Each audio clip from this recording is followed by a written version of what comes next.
ولئن سألتهم من نزل من السماء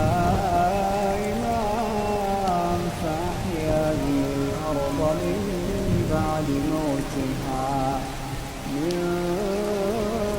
بعد موتها ليقولن